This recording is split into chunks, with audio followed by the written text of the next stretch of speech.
It is a heavy, deeply isolating emotional flatline that quietly compromises the present peace of millions of highly analytical adults. You are living through an era of life that is completely stable, functional, and intact. Your health baseline is secure, your career position is stable, or your loved ones are sitting right next to you in perfect safety. Yet, instead of experiencing a natural wave of gratitude, presence, and joy, your central nervous system undergoes a sudden, unprovoked regression into deep sorrow. You look at a beautiful moment, or a secure reality, and a cold tightening settles into your throat. Your chest feels heavily constricted, and tears well up in your eyes, as you are flooded by an overwhelming wave of active mourning. Your mind is hyper-focused on the inevitable ending of this era, obsessively projecting the day the job ends, the health fails, or the relationship dissolves. Most people look at this preemptive sorrow and label it as simple chronic worry, morbid obsession, or clinical depression. They judge themselves harshly for ruinous thinking, assuming their personality is defective.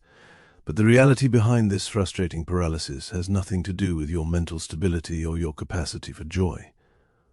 What you're experiencing is an acute, predictable survival mechanism driven by your brain's advanced predictive processing networks. Your mind is not failing. Your highly evolved prefrontal cortex is simply running emergency simulation programs to prepare your flesh for a loss that hasn't actually occurred. To understand why your brain forces you to mourn what is still alive, we must dissect the neuroscience of anticipatory grief. To decipher the mechanical origin of this preemptive mourning, we must track the exact physical loops that handle temporal tracking and reality modeling inside your skull. This process is heavily governed by the prefrontal cortex, working in absolute synchronization with the orbitofrontal cortex and the hippocampus. The human brain is not a passive reactive organ that simply experiences the present moment. It operates as a high-powered predictive processing engine. Its primary biological duty is to look at your current environmental inputs, cross-reference them with your historical memory files in the hippocampus, and continuously construct high-velocity simulations of future timelines. This automated modeling allows your system to anticipate threats, manage resources, and prepare your body for changes before they occur. However, when you possess a highly developed analytical baseline, this simulation engine operates at an extreme density. When your brain tracks a reality that contains a certain mathematical ending, such as the natural aging of a parent, the finite timeline of a career project, or the eventual transition of an era, it refuses to stay in the present. The predictive networks treat the upcoming ending as an active, high-priority calculation, forcing your conscious awareness to process the emotional gravity of the future loss right now. The relentless physical heaviness of anticipatory grief is driven by a distinct structural design limitation within your brain's primary alarm system, the amygdala. While your advanced prefrontal cortex is capable of understanding linear time, calendars, and abstract future dates, the primitive amygdala possesses absolutely no concept of chronology. It operates entirely in a permanent state of the present tense. When your predictive processing networks project a hyper-vivid, high-definition simulation of a future loss, they forward that raw emotional imagery down the direct neural highway to the threat detection center. The amygdala cannot read the calendar to see that the loss is months or years away. It simply receives the low-resolution, high-intensity signal of tragedy, interpreting this mental simulation as an active, real-time crisis occurring in your immediate environment. The amygdala instantly slams on the panic button. Within 12 milliseconds, it fires a systemic chemical alarm down your brainstem, commanding your adrenal glands to flood your bloodstream with cortisol and adrenaline, forcing your physical flesh to undergo a violent survival adaptation, to mourn a tragedy that exists only as a predictive calculation. The true psychological gridlock of mourning what is still alive is locked within a profound communication error between your internal organs and your analytical brain centers. As we have established across this archive, over 80% of the data fibers within your vagus nerve are dedicated to carrying interoceptive telemetry up from your body to your brain, rather than down. When your amygdala panics over the projected timeline of loss, your sympathetic nervous system instantly constricts your blood vessels, slows your gastric motility, and elevates your pulse within a blistering 12-millisecond window. A split second later, your slow analytical prefrontal cortex finally boots up and realizes your physical flesh is vibrating with raw somatic grief. This triggers a severe interoceptive mismatch. Your conscious mind looks at your stable office or your healthy environment and knows you are completely safe in the present. But your internal threat networks are receiving physical telemetry that says your biology is in a state of active trauma and loss. Because the survival brain cannot tolerate an unresolved contradiction, it prioritizes the physical panic over your current reality, forcing your logical mind to warp its perspective to match the chemistry, converting a future simulation into an absolute current emergency. The immediate cognitive consequence of this interoceptive loop is a highly destructive behavioral defense mechanism known as the cognitive illusion of the protective armor. Because your brain hates mystery and cannot stand experiencing intense physical emptiness and grief without a clear reason, it forces your prefrontal cortex to construct a deceptive narrative to justify the somatic tension. Your mind genuinely convinces you that experiencing the sorrow right now serves as a deliberate, useful survival strategy. You form the rigid core belief that if you pre-mourn the loss, lean into the sadness, and refuse to fully enjoy the present era, you are building an emotional cushion that will protect your system from being shocked when the real ending eventually arrives.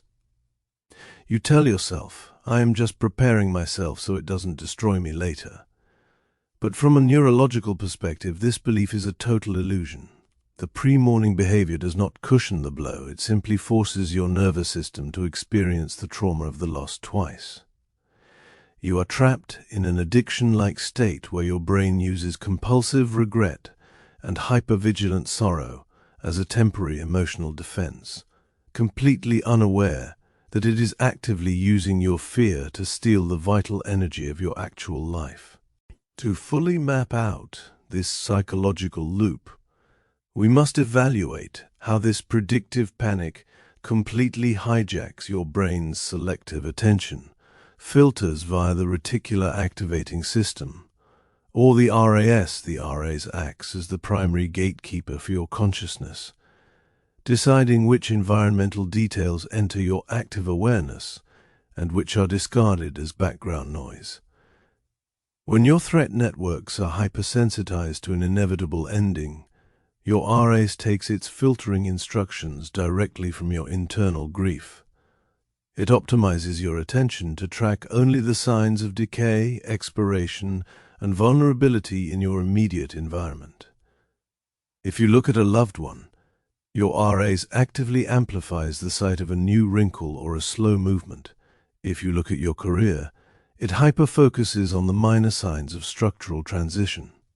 Conversely, when your environment presents you with overwhelming evidence of ongoing vitality, current success, and beautiful stability, your brain categorizes those complex positive inputs as irrelevant background noise, completely filtering them out to save scarce processing energy. You become locked inside an insulated cognitive filter where your brain actively deletes the texture of your present security, ensuring that your life feels like an ongoing funeral. While your selective attention filters are prioritizing the signs of decay, your medial prefrontal cortex is running an automated status calculation based on social comparison theory that completely paralyzes your current agency. Your brain naturally calculates your competence and belonging by running continuous simulations of your relative position within your peer networks. However, during an episode of anticipatory grief, this comparison engine operates on a highly asymmetric dataset. You experience your own modern reality from the inside out, meaning you are intimately aware of your internal processing friction, your mourning lethargy, and the cold wave of preemptive sorrow running through your nervous system. In contrast, you experience your peers from the outside in, staring at their fluid ability to enjoy the moment, their apparent certainty and their unvarying forward momentum. Your analytical brain automatically compares your raw, chaotic, unedited internal processing deficit with their highly polished external presentation of presence. The system detects a massive structural mismatch. It reasons that if they can navigate their days without being crushed by the weight of finite time, you are uniquely fragile. The algorithm of your mind fails to calculate that they are running on their own hidden existential cycles, converting a simple predictive processing gap into a personal feeling of deep psychological shame. To understand why the human brain is wired with such a volatile, seemingly self-destructive capacity for anticipatory grief, we must abandon modern cultural expectations and look at the brutal resource realities of deep human history. Our nervous system did not evolve to cultivate endless mindfulness or peaceful presence. If we look back at the ancestral blueprint of early mountain pass migrations and seasonal territory shifts, survival depended entirely on a cold capacity for advanced resource projection. Before a brutal Paleolithic winter closed a high mountain passage, cutting off a community from their hunting fields, the leadership teams had to accurately predict the ending of that safe season weeks in advance. A primitive human who possessed a highly relaxed, present-focused brain that calmly enjoyed the summer abundance without ever feeling the anxiety of the upcoming freeze would delay the migration, leading to rapid evolutionary elimination by starvation. Survival fiercely favored the individuals whose brains developed a hyperreactive, near-painful internal alarm for inevitable endings. Anticipatory grief was a resource shield. The brain learned to trigger an involuntary state of emotional tension and heavy urgency long before the resource vanished, forcing the organism to pack its bags, abandon the comfortable present camp, and cross the ridge before the snow locked them in to die.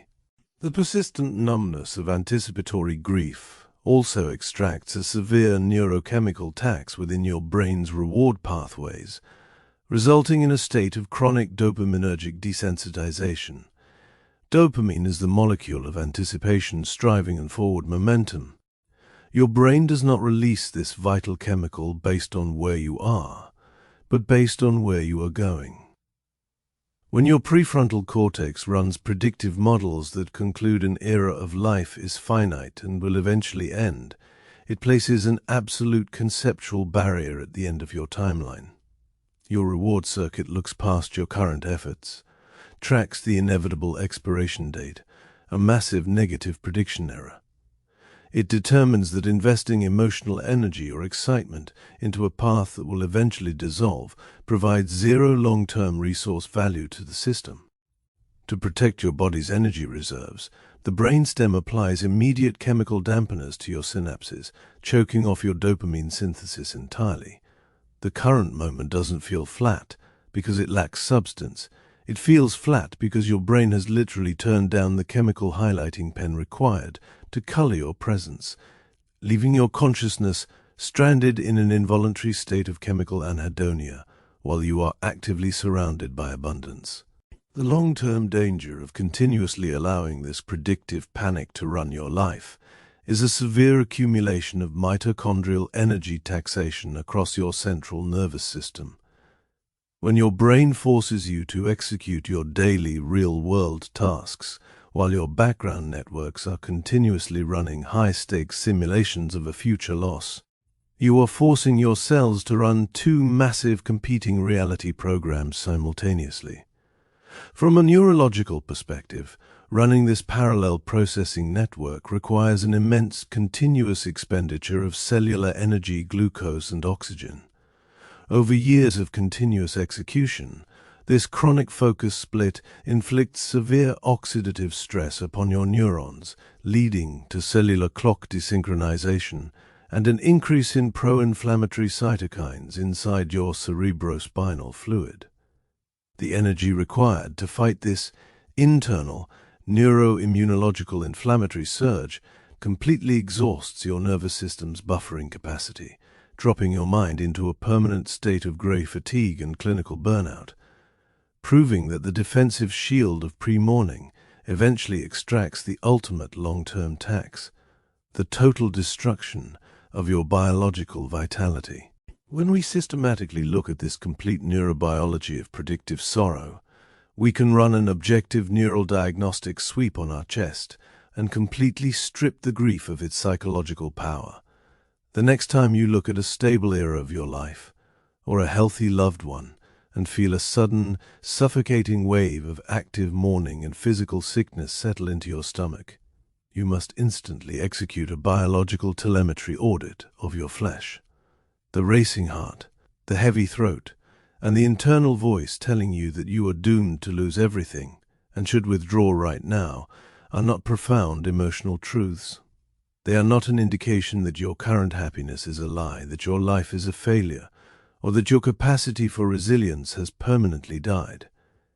They are simply the physical, predictable telemetry of an overtaxed prefrontal cortex and a chronologically blind amygdala running an ancient ancestral resource migration protocol inside an evolutionary brainstem that has mistaken a natural finite life timeline for an impending environmental disaster. The terrifying thoughts of permanent ruin your mind manufactures during this window are completely empty. They are nothing more than a desperate fictional script written by an energy-starved brain trying to justify a raw chemical explosion in your tissues. Dismantling the weight of this anticipatory grief requires a deliberate realignment of your perspective around the 12-millisecond logic gap. You cannot prevent your predictive processing networks from running future calculations. Your brain is structurally hardwired to map out endings to protect its evolutionary risk profiles. Your objective is not to wait for the nostalgic echoes to magically vanish before you participate in your life, but to completely change your cognitive relationship to the simulation. When the wave of predictive sorrow compromises your chest, expect the internal delay. Understand that the frantic mental loops are merely the automated signaling of an energy-conserving brainstem that has placed your awareness into a protective quarantine to allow the machine to ground its focus. Thank you for executing this neural diagnostic sweep with me today. If you find value in stripping the moral shame from our shared biological traps, consider subscribing to the channel. This growing library functions as an independent clinical archive mapping the precise science behind the human condition. No trends, no advice hacks, just the unyielding blueprint of your flesh. Explore the rest of our archive to ground your awareness, and I will see you in the next breakdown.